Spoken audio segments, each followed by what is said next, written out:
Courtney does not know how to act like an adult, my mother said into the bridal shower microphone, and 32 people in a rented room over the VFW in Joliet went quiet. 10 days earlier, while I was in Portugal, my parents emptied $28,640 out of my savings account in 4 withdrawals and 1 cashier's check, then came up with paperwork to make it look like I had handed it over. They told my family I had blown my money overseas, told my apartment manager I might abandon my lease, and tried to turn theft into a character flaw. Then a woman I had never met stepped into a room with a bank envelope and read one sentence aloud, and my father stopped trying to finish his own. Before I go on, please take a moment to like and subscribe, but only if you genuinely connect with this story, and drop a comment telling me where you're watching from and what time it is there. I always love seeing where you're all listening from. My name is Courtney Elaine Mercer. I'm 24 years old. Now let me take you back to Joliet, Illinois on Saturday, May 11th, 2024. My cousin Lauren's bridal shower was in the upstairs banquet room of the old VFW on West Jefferson Street, the one with the low acoustic tile ceiling and the industrial carpet that always smells faintly like lemon cleaner and wet cardboard. There were white chair covers, fake eucalyptus around the cake table, and a Bluetooth speaker that kept crackling between songs because Lauren's maid of honor had made the playlist on a free app with ads. My mother, Diane Mercer, had volunteered to do the welcome. She liked microphones, even when they were cheap ones with a loose wire and too much echo. I had almost not gone. That mattered later. I had been home from Lisbon for 13 days, sleeping badly, calling my bank every morning before work, and making a folder on my laptop called Account Theft, with subfolders by date. Screenshots, call logs, branch names, teller IDs. I had not told most of the family because I did not yet know how wide my parents planned to lie. I only knew they had done it. My name was on the savings account alone, not joint, not custodial, not family linked. I opened it at 21 at a Great Lakes Community Bank branch on Essington Road after I got my first full-time job at a med spa reception desk. I moved my money there because it had better rates than my checking account and because the branch manager, a woman named Carla Devlin, explained the transfers to me without speaking slowly the way older bankers sometimes do when you're young and female. Over 3 years, working Saturdays, skipping vacations, and saying no to things I wanted, I put away $28,640. It was my apartment emergency fund, grad school cushion, and the start of the down payment I hope to have by 27. 10 days in Portugal cost me $1,912 total, including the flight. I know that because I still have the spreadsheet. I stayed in hostels in Porto and Lisbon, took trains instead of private rides, and ate bakery sandwiches standing up more than once. The lie that I had gone wild and spent everything was not just insulting, it was mathematically ridiculous. At the shower, my mother stood near the balloon arch with a printed list in her hand and started doing what she always did, which was make every event slightly about herself under the disguise of helping. Lauren has always been gracious, she said. Even with difficult women in the family, she has remained gracious. 3 women laughed politely because they thought she was teasing someone lightly. Then she turned and looked directly at me. Courtney does not know how to act like an adult. The room went still. I counted it because I count when I need not to react. 4 seconds, maybe 5. My Aunt Tricia, Lauren's mother, was standing by the mimosa station with a silver ice bucket. My cousin Heather stopped halfway through peeling the backing off a gift tag sticker. Even the speaker ad cut out at exactly the wrong moment. So all you could hear was the building's old air unit and the tiny squeak the microphone made against my mother's bracelet. My mother smiled like she was saying something brave and necessary. She has created a financial disaster and now wants everyone to rescue her from the consequences. That was the public version. Controlled, practiced, almost maternal. I did not stand up. I did not cry. I did not ask her what kind of mother says that into a microphone at a bridal shower.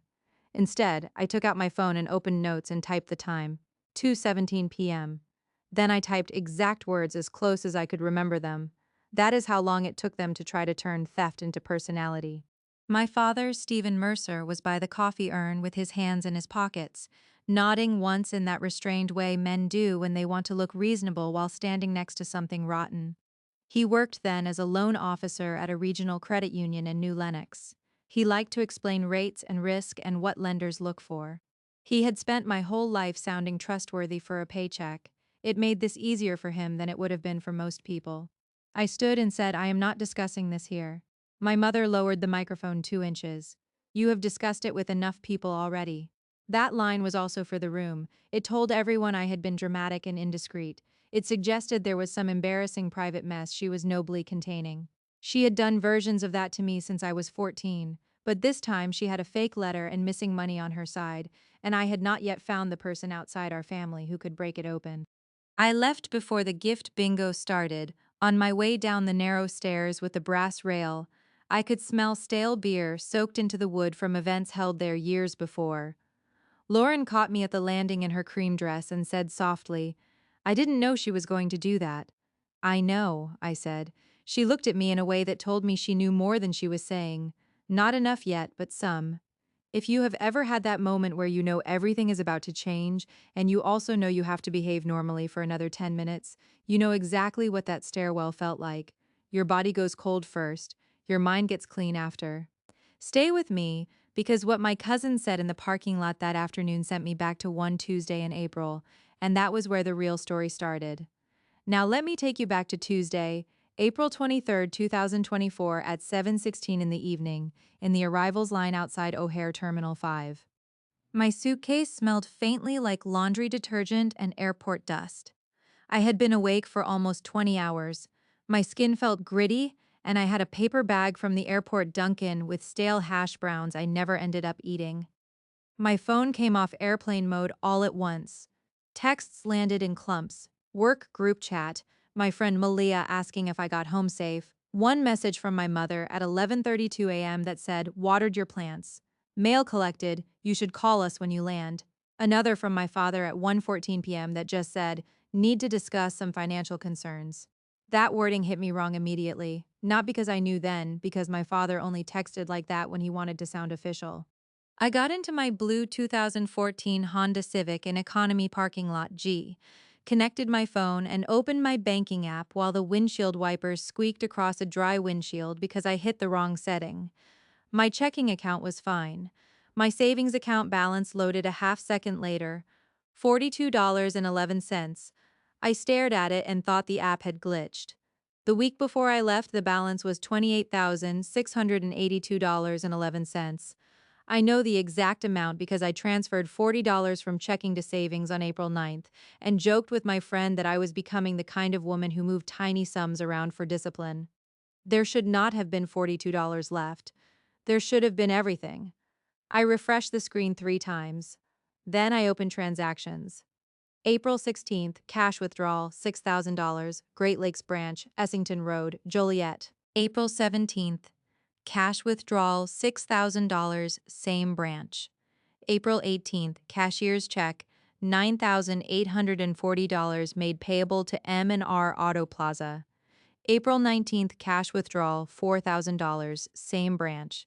April 21st, cash withdrawal, $2,800, same branch. My flight left April 14th. I did not come back until April 23rd.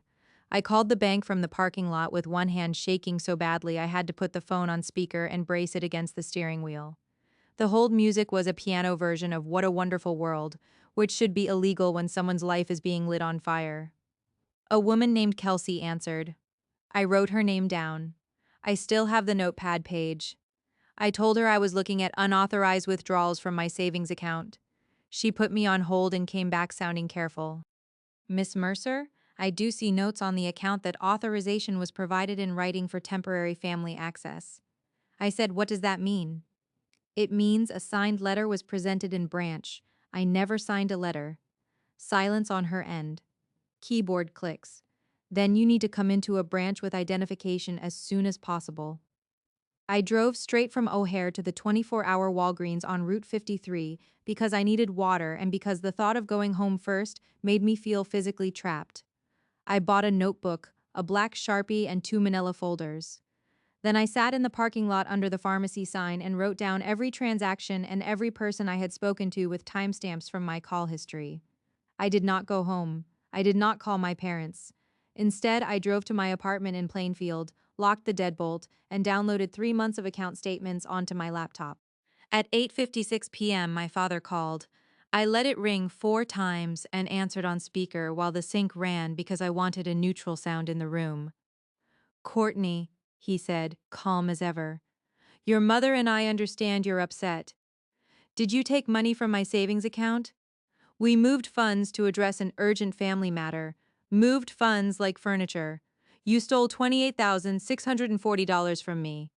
It was not theft, there was authorization. I was in Portugal. You signed before you left. No, I didn't. My mother came on the line without any handoff. She always did that. You have a pattern of forgetting what you agreed to when it no longer suits you. I wrote that down too. I said, send me a copy. It is already with the bank, my father said. And Courtney, before this becomes ugly, you need to think about your brother. There it was, the shape of it. My younger brother, Ryan Mercer, was 21 then, and had been trying to buy a lifted 2019 Silverado from a used lot in Crest Hill called M&R Auto Plaza. He worked inconsistently for a landscaping company and consistently expected rescue. He had missed truck payments on his current vehicle before. He had bounced between our parents' house and his girlfriend's apartment for a year and a half. He was not evil, just expensive, and permanently treated like weather instead of a man making choices. What did you buy for Ryan? I asked. My father said we solved a problem. Then he hung up. I sat on the floor with my back against the couch and read the transaction list again until midnight. $42.11 looked theatrical in a way only very small balances can. It was not just that they took the money, it was that they left me enough to see the insult clearly. The next morning, Wednesday, April 24th, I went to the Great Lakes branch on Essington Road at 9:03 a.m. The parking lot smelled like rain on asphalt and old mulch from the little landscaping strip by the drive-thru.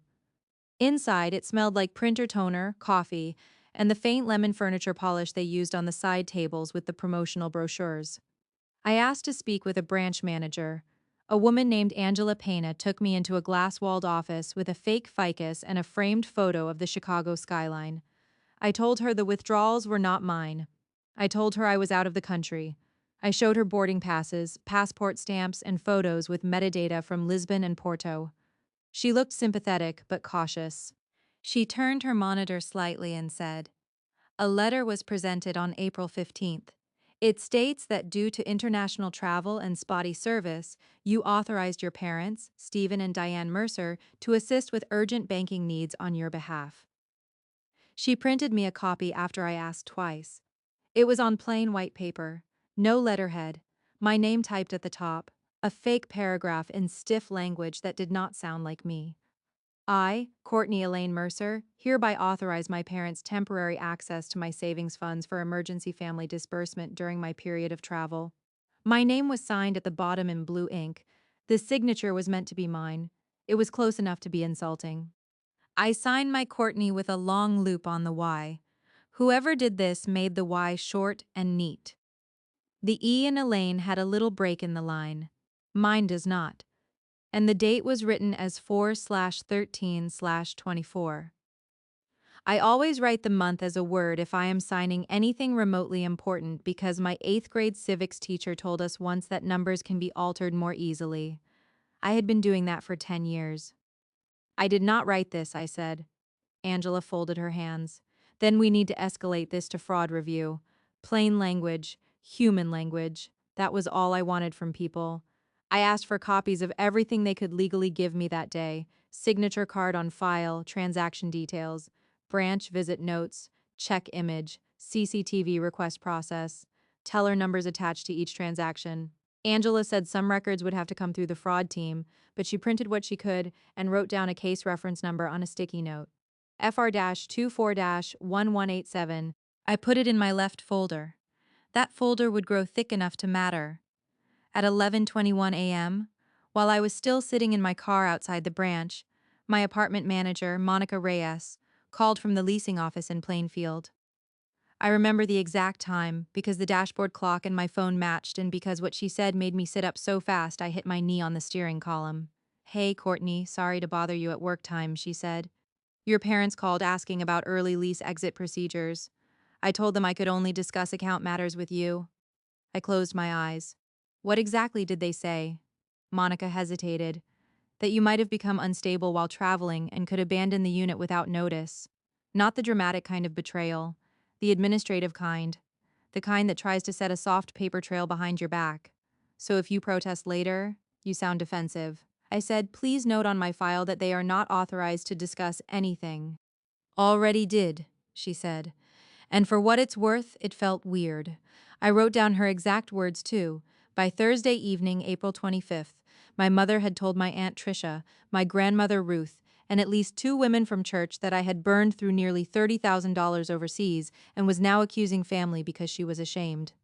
I know because one of those church women, Denise Varner, left me a voicemail at 6:43 p.m. saying, "Sweetheart, there is no shame in asking for help after a lapse in judgment." I saved the voicemail. Then I sat on my kitchen floor and laughed once, sharp and humorless, because I had spent Portugal eating grocery store fruit and comparing museum entry prices, and my own mother was out there building me into a cautionary tale for women who buy too many candles. If you have ever been lied about in a way designed to make other women lower their voices around you, then you know this part. They are not trying to prove anything. They are trying to set the mood against you, but mood is not evidence. And by Friday afternoon, I had my first piece of evidence they did not know existed.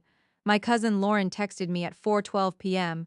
while I was at work restocking retail shelves. "I need to tell you something. Can we talk after 6?" I said yes. She called at 6:19 from Target on Route 30 while sitting in her car because she did not want her mother overhearing. The sound of shopping carts and a distant car alarm kept cutting through the call.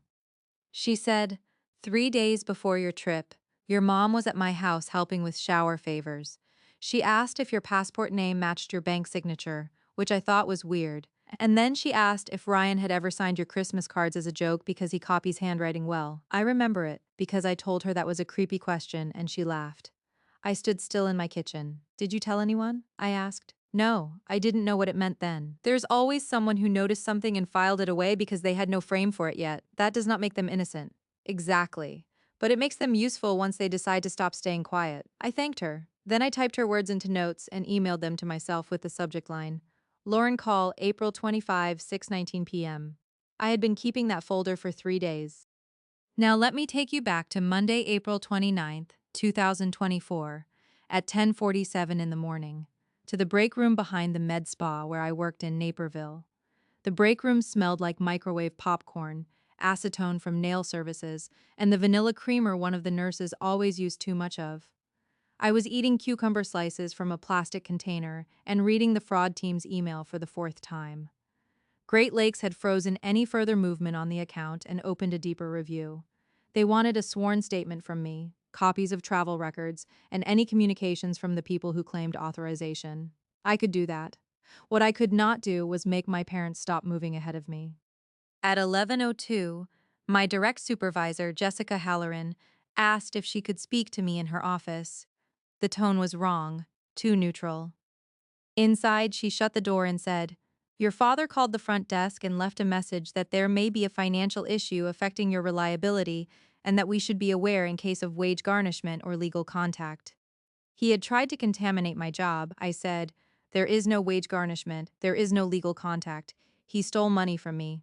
Jessica blinked twice and then said, "Okay, do you need anything documented?" Bless people who ask the useful question first. I said yes. I asked for the voicemail audio to be preserved and for a note that I denied the claims and said the call was retaliatory. She agreed without making me explain my childhood. That is rarer than people think. That afternoon, I called my friend Malia Brooks, who is not a lawyer but works as a compliance analyst for a hospital system and has the exact kind of brain you want near you when people start using institutions as weapons. She came over Tuesday evening at 7 with Thai food, a 3-hole punch, and colored sticky tabs. My apartment smelled like jasmine rice and basil chicken, and outside there was one of those spring storms that made the gutters knock every 30 seconds. We spread everything on my dining table: account statements, the fake authorization letter, screenshots of my passport stamps, my mother's texts, my father's voicemails, notes from Lauren, notes from Monica, Denise's church voicemail, Jessica's email preserving the workplace call. Malia looked at the fake letter for less than 10 seconds and said, "This is not your language." I know. No, I mean literally. Who writes family disbursement unless they think bankers talk like courtroom furniture? I laughed harder than I had in days. She made 3 piles, what they took, what they said, who else they dragged in. Then she said, "You do not need to argue with liars. You need to make them repeat themselves in traceable spaces." That became the plan. Wednesday, May 1st at 8:20 a.m. I emailed my father and mother together, short, controlled. "Please send me the written authorization you claim I signed before travel. Please also identify the urgent family matter for which my personal savings were used, the amount used for each purpose, and who requested the funds." I wanted them to answer in writing because people who lie well out loud often get lazy when they type. My father responded at 9:07 a.m. "Courtney, we are not discussing Ryan's private circumstances over email. You approved temporary use to stabilize a time-sensitive transportation matter and to prevent greater financial harm. We have already explained this." Transportation matter. That phrase got underlined in yellow in my folder. At 1:34 p.m., my mother emailed separately. "Your memory has been selective lately. Please do not involve uninformed third parties in family business." That line got underlined too. She did not know by then how many third parties were already involved. Later that same day, Great Lakes Fraud called me from a number in Downers Grove. A man named Eric Solis introduced himself and said their review had already found something odd. The April 18th cashier's check to M&R Auto Plaza had been requested in person, and the teller note said the mail customer referenced daughter travel authorization letter on file. Eric said the branch had internal camera footage, but he could not release it directly to me unless law enforcement requested it or the bank needed it for internal action. What he could tell me was that the person present was not me. That sentence changed the air in my apartment. Not because I was surprised, because an institution had said it out loud. Eric also told me something else. The teller attached to one of the cash withdrawals had flagged the interaction internally because the man present had hesitated when asked for my middle name and initially said Courtney Ann before correcting to Courtney Elaine. My father knew my middle name, obviously, but lies slip where truth does not need to think. "Can I get that in writing?" I asked. "I can note that you requested a full transaction review summary once the investigation is complete. Please note it." I already did that night. I opened my folder and wrote on the inside cover in black Sharpie, "They are not smarter than records." Thursday, May 2nd at 6:50 in the evening, Ryan showed up at my apartment without warning. I saw his Silverado through the peephole before I opened the door 2 inches on the chain. It had a temporary plate and a dealer sticker from M&R Auto Plaza. There was my money, parked, crooked by the curb. He had on a gray hoodie and smelled like gasoline and mint gum. He looked tired, more boy than villain, which somehow made me angrier. "I need you to stop doing this," he said. "Doing what?" "Trying to ruin Mom and Dad over a misunderstanding." I looked past him at the truck. "Did they use my savings account to buy that?" He shifted. "They were helping me fix some stuff." "What stuff?" He rubbed the back of his neck. "Down payment, back payments, insurance catch-up. It was temporary." Temporary is what people call theft when they want to keep eating dinner with themselves. I said, "Did you know it was my money?" He said nothing for 3 seconds. Then, "Dad said you agreed." I held the door and let the silence do its work. Finally, he said, "Quieter, not at first." There it was, the first crack. I didn't scream at him. I didn't tell him what kind of brother lets his parents strip his sister's account while she's overseas. Instead, I said, "If anyone asks, tell the truth. Not part of it, all of it." He said, "If Dad loses his job, that's on you." "No," I said, "it's on the person who forged my name." He left without slamming the door. People only slam doors when they still feel righteous. 3 days later, on Sunday, May 5th, my grandmother Ruth called me at 8:14 a.m. from her condo in Shorewood. Her TV was loud in the background and I could hear the weather report under her voice. She is 81 and still writes checks in perfect cursive and still believes if she asks carefully enough, people will choose decency. She said, "Your mother says you're punishing the family over a misunderstanding." I said, "Grandma, did she tell you they forged a letter to the bank?" Long pause. Then, "She said you had permitted temporary help?" "Did she tell you I was out of the country during every withdrawal?" No answer. Then she said the sentence I still think about more than most of the ugly ones. I thought there had to be a paper. Not I thought there had to be a reason, a paper. She knew them. I told her there was, it was fake. She exhaled. Then keep your own papers, Courtney. I had been. Ruth did not apologize for doubting me, not exactly. But from then on, she stopped forwarding my mother's version to me as if it were fact and started asking direct questions. For my family, that was nearly revolutionary. If you have ever had an older woman quietly move from denial to observation, you know how powerful that is. Not loud support, better than that. Accurate support. And this is where the story stopped being my word against theirs. Because on Tuesday, May 7th, the bank gave me the name I needed. Eric Solis called at 3:28 p.m. while I was sitting in my car outside a Panera on Ogden Avenue. It was raining so hard the roof sounded like handfuls of rice thrown against metal. He said, I cannot share footage, but I can tell you the April 17th and April 19th transactions were handled by senior teller Melissa Hanley. She has agreed to provide a factual internal statement regarding customer identification questions and presentation of the authorization letter. I repeated the name back to him. Melissa Hanley, he said. To be clear, she is not making any determination beyond what she observed. That's all I need, I said, and it was, because observed facts do not care who raised you. Now let me take you back to Saturday, May 11th, 2024, at 2:24 in the afternoon, to the parking lot behind the VFW after my mother used Lauren's bridal shower as a stage. When I came down the stairs and pushed through the side exit, the smell hit me first. Fresh asphalt from a patch job, cigarette smoke from someone at the far end of the lot, and sugar from the bakery boxes stacked in Lauren's aunt's SUV. The sky had that white-gray look Illinois gets before a storm. Lauren followed me out, holding her dress up slightly so it wouldn't drag. She said I didn't know she was going to say that. I know. Then she looked over her shoulder toward the building and lowered her voice. Courtney, there is someone here from the bank. I thought she meant socially. A friend of someone's then, she said. Aunt Tricia invited a woman named Melissa because her sister bowls with her. She does banking somewhere in Joliet, Mom said. She's from Great Lakes, I think. I just stared at her. Of all the absurd Midwestern ways truth can travel. Of course it was via bowling. Does she know who I am, I asked. I don't think so. She came with Tricia's friend Denise. My pulse slowed instead of speeding up. That is how you know a plan is becoming possible. Not panic. Precision, I said. Can you ask your mom to keep everyone up there for 10 more minutes? Tell her I forgot a gift card or something? Lauren nodded once. She did not ask questions. Useful people don't. I called Eric Solis from the parking lot. Voicemail. I left a message with my name, case number, and the fact that Melissa Hanley was apparently at a family event where defamatory statements about my account were being made. Then I called Malia and said, I think the outside witness is upstairs. Malia said immediately, do not perform. Ask one clear question in front of other adults. I went back up. The room was noisier now because people had started recovering from my mother's comment by pretending it had not happened. Tissue paper crackled. The speaker was playing some acoustic cover of a pop song. My Aunt Tricia had resumed smiling too hard. My father was stirring powdered creamer into coffee he was not drinking.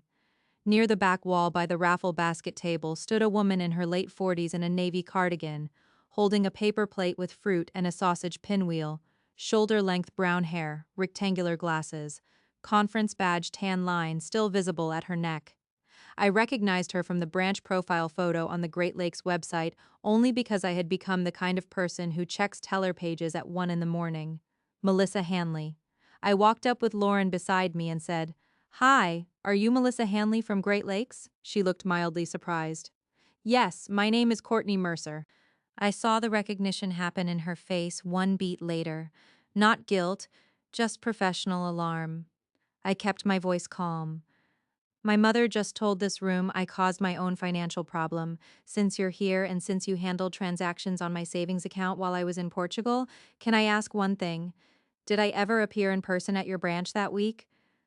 The room didn't go silent all at once. It folded into silence in sections. First Lauren, then Aunt Tricia, then my grandmother, then my father setting his spoon down too carefully, then everyone else because they understood they had wandered into something real. Melissa looked at me, then at my mother, then back at me. I should not discuss customer matters socially. My mother cut in fast. Exactly, thank you. This is inappropriate. Controlled voice, clean diction, weaponized reasonableness.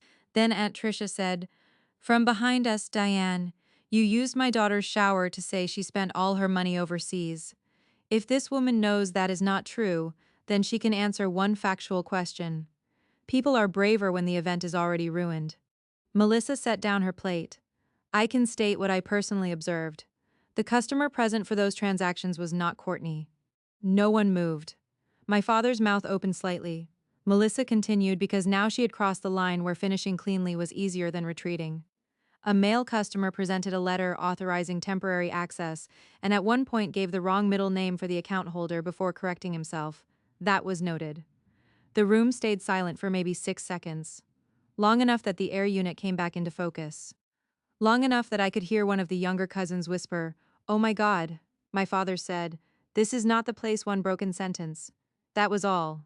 My mother did not cry. She did not apologize. She said, "You do not understand the stress this family was under." And there it was, not denial, stress, as if pressure had a signature. Melissa looked uncomfortable then, in the deeply normal way people look when they realize they have accidentally set a family on fire by saying one true sentence. "I only meant to clarify the transaction presence issue," she said. "I appreciate that," I said. Then Denise Varner, the church woman who had left me the lapse in judgment voicemail, spoke from the cake table. "Diane told us Courtney spent the money herself." My mother turned toward her, but the room had shifted. Once one outside person says the factual thing, everybody starts sorting backward through what they have been told. My grandmother Ruth asked, very clearly, "Stephen, did you sign her name?" My father stared at the floor. Not dramatic? Not crushed. Just out of exits. Ryan was not there. He had skipped the shower. For the first time in weeks, I was grateful for that. I took my phone out and typed the time, 2:31 p.m., then I put it away because I no longer needed notes for proof. I needed them for memory. That was the reveal room. 32 guests, white chair covers, dry sausage pinwheels, a senior teller with fruit on a paper plate. My mother's lie dying in public, one observed fact at a time. If you have ever waited for truth to land from someone other than you, then you know it does not feel like triumph first. It feels like your nervous system finally unclenching enough to notice the room temperature. But the story was not over there. Public humiliation is not consequence. Consequence came later in records and jobs and money owed. Now let me take you back to Monday, May 13th, 2024, at 8:11 in the morning to my kitchen table in Plainfield. The coffee had gone cold. The blinds were half open and making those pale stripes across the folder I had now organized by category: bank, family statements, work interference, housing interference, witnesses, timeline. I had spent Sunday afternoon scanning every paper into cloud storage and naming files with dates so nobody could tell me later I was confused. At 8:11, Eric Solis emailed. Subject line: fraud review update. Great Lakes had completed enough of the internal investigation to return the stolen funds provisionally to my savings account pending final recovery efforts from the parties who withdrew them. $28,640 restored as of that morning at 7:52 a.m. I opened my app and saw the number there again. I cried then, not because I'm a soft person, because I had spent 19 days moving like someone trying not to spill a tray full of glass, and suddenly one thing was set down. But money back is not the same as damage undone. The bank's email also said the authorization letter would be forwarded for external review because the signature did not match the signature card and because the in-branch transactions involved misrepresentation of customer identity. Plain words, good words. That same afternoon, my father called 6 times between 1:30 and 2:15. I did not answer. He left 3 voicemails. "Courtney, the bank has overreacted." "Courtney, this can still be handled privately." "Courtney, if you continue this, there will be consequences for everyone." I saved all 3. Tuesday, May 14th at 9:40 a.m. Jessica from work forwarded me a final transcription of my father's voicemail to the spa. It included the phrase possible financial instability and forthcoming collection action. He had said that about me to my employer while knowing he had emptied my savings account himself. I put that in the folder too. By Thursday, May 16th, Ryan texted me. It was the longest honest message he had ever sent in his life. He said Dad used your account because the dealer needed 9,840 by the 18th, or they were taking the truck and reporting the missed commitments. He said he was going to pay it back after a landscaping contract hit. Then it turned into more because insurance and the old truck were both behind. Mom said you would forgive it if you knew. Then they said you had already approved it. I should have asked you myself. I'm sorry, I did not answer immediately. I screenshotted it first. Then I wrote back, do not delete this. He did not. A week later, on Thursday, May 23rd at 3:10 in the afternoon, my Aunt Tricia called to say my mother had been removed from the bridal shower committee for Lauren's wedding events and asked not to handle any cash gifts, vendor checks, or seating materials. It sounds small if you do not know women like my mother, but logistics are status to people who live on control. Being quietly stripped of access in a room full of relatives hurts them more than a shouting match. Then bigger things happened. On Tuesday, June 4th, my father was placed on administrative leave from his job at Prairie Horizon Credit Union in New Lenox after Great Lakes verified the forged authorization letter and a copy of the internal summary made its way through employer channels. He had used customer-facing trust as part of his own defense for weeks. Once another financial institution documented that he impersonated an account holder and presented false authorization, his own employer could not leave him sitting across desks from borrowers pretending credibility was a given. He lost that job on June 18th. The official reason, as far as anyone would say publicly, was violation of ethical conduct standards and failure to disclose an active financial fraud investigation. In real-life language, it meant no one wanted a loan officer who forged his daughter's name and got caught on camera trying to take her money while she was on another continent. My mother's consequence came slower, because women like her survive on social smoke longer than men survive on paper. But paper won there too. The bank's final review included the fake authorization letter. The signature line had enough pressure variation and formation mismatch that it was referred out. I'm not going to dress this up. My mother had forged the letter. We know that because Ryan finally admitted on July 2nd, in a text I still have, that my father had handled the bank part and my mother made the letter because her handwriting looked more like yours than Dad's. She thought that was a practical detail. By August, she was named in the police report tied to the forged document. I did not write that report. The bank did. That distinction matters to me. I did not spend months trying to make the system punish my mother. I spent months making it impossible for the system to ignore what she had done. The exact amount the bank sought back from my parents was $28,640, plus investigation costs associated with the fraudulent withdrawals. By September, they had entered a repayment agreement for the recovered portion not covered internally, and my father had cashed out a retirement account early to deal with it. There were tax penalties on top of that. Concrete, nameable, expensive. Ryan lost the Silverado too. M&R Auto Plaza repossessed it in late August after the financing collapsed, under the review of his application history and payment failures. He texted me a picture of the empty curb outside my parents' house with no comment. I did not reply.